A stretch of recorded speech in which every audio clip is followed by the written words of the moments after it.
And hello everybody, welcome back to the channel guys, I hope you're all well. Before we do get into today's video, as always, please do smash that like button and subscribe to the channel for daily Liverpool content.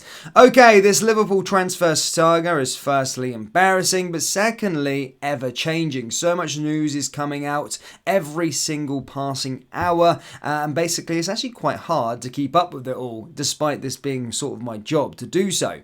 Basically, the last video we made yesterday was informing you that, of course, Liverpool handed a giant blow after Romeo Lavia had, of course, decided to go to Chelsea over Liverpool, which was probably the most embarrassing one out of this whole transfer saga, because Liverpool had been pursuing the Belgian midfielder for much of the transfer window, or certainly over the last couple of weeks, and then to lose out to Chelsea after trying to flirt with another player is just embarrassing. And as I said, Liverpool used to be very, very good with their transfer business, used to go under the sort of radar, but this, as I said, is very, very embarrassing, and now Liverpool are left with no defensive midfielder, despite it being the most important position for the football club. So yeah, it does, nothing's changed on that front. Romeo Lavia, as it seems, will be going to Chelsea Football Club.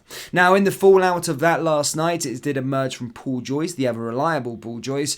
He basically stated that Liverpool were going to be maybe turning their attention to Tyler Adams. Yes, imagine that. You start the transfer window with potentially getting Jude Bellingham, to ending it with potentially signing Tyler Adams. However, that is not going to be happening, as Bournemouth have triggered his release clause. And again, I don't think that's a player that would bode well in terms of what Liverpool fans would demand. I don't think they would be satisfied with the signing of Tyler Adams. And not to take anything away from Tyler Adams. I think he's a good player. And as I said, his release clause was triggered by Chelsea. Obviously, failed or his medical, but they went on to pursue other targets. But yeah, nothing to take away from Tyler Adams. But for me, not a player that would sort of whet the appetite for most supporters, really. Now, of course, that sort of saga's gone away. And now we've woke up today with fresh ideas. I did go through yesterday's video, 10 pretty much defensive midfielder targets that we could go for. However, the ever-reliable Fabrizio Romano has basically came out this morning and provided a transfer update, and guess what? Stated that we could be going back to square one back in May. Remember back in May when we were trying to get Thuram and Kone?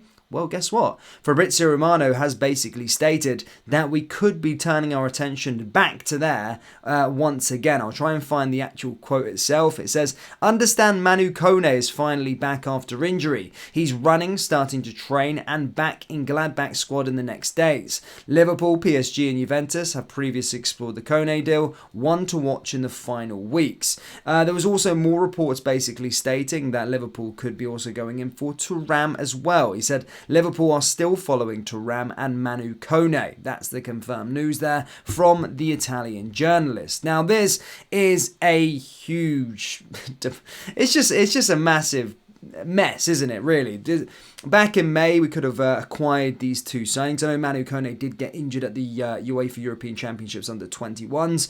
And then, of course, but Liverpool came out and decided that they wanted to pursue other targets.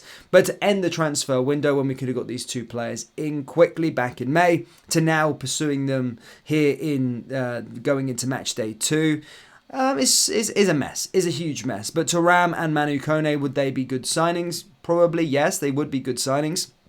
I think Kone, I think a lot of the Liverpool fan base would have been satisfied with Thuram and Kone at the start of the transfer window. And then obviously we're sort of dragged through this sort of nettle bush, if you like, of twists and turns. But to end up with Manu Kone and Thuram, would we be happy? I suppose so. I mean, Manu Kone, it would certainly fit the position as well. And as I said, Liverpool do need two new midfielders. With Szoboszlai and McAllister there in the midfield, it would be a tasty one, actually, for the football club. So, yeah, I wouldn't be saying no to those two players. But there are other defensive midfield targets out there. But the current state of play from Fabrizio Romano is that Liverpool are inquiring around at loads of different clubs at the potential of signing different players and looking to try and land someone in that defensive midfielder role. This morning, he's basically said Liverpool are still following Thuram and Manu Kone, and also stated that clubs are interested in Kone due to him returning back from injury, and is training again with Mönchengladbach. So one to watch there, certainly. With regards to the Real Madrid stuff, yesterday Liverpool did make contact with Real Madrid. That's confirmed. However, Tchouaméni is very, very unlikely to leave for Liverpool this summer. He's unlikely to leave Real Madrid, and certainly a player that they have in high regard, and as a player doesn't really want to leave.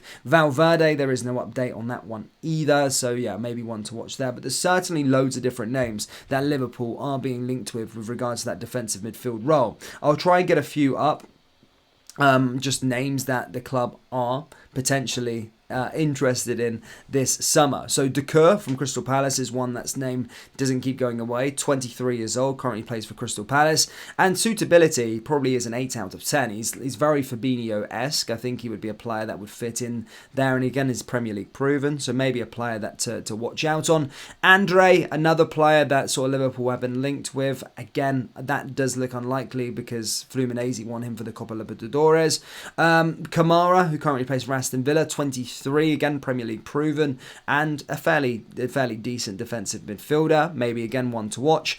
We've already been through Manu Kone. Sangar is another player. I mean, none of the real sort of Fabrizio Romano's, Paul Joyce's, or David Ornstein's are bringing this name to the table, but certainly one that's on the fringes and has a lot of Liverpool fans kind of linking the two. 25 years old, currently plays for PSV, but again, decent experience. Florentino Luis, another one that I spoke about yesterday. Again, that one's gone quiet, got a massive release clause, so you have to trigger a huge release clause if you do want to land the player. But again, I did say he was a like for like, or he was the Fabinho 3 or 4 years ago, so it certainly fit that position well. We spoke of Tyler Adams. It does look as though he's going to be going to Bournemouth.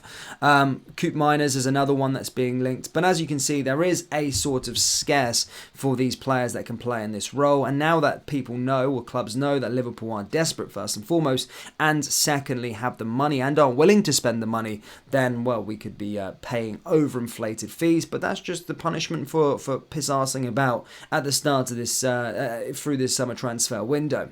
But the big news I have for you today from Fabrizio Romano is that Liverpool are still monitoring Manu Kone and Thuram, and Manu Kone has returned back from injury and is a target for a host of different clubs for PSG and Juventus. So if Liverpool want to land that player, then they would have to probably act pretty quickly.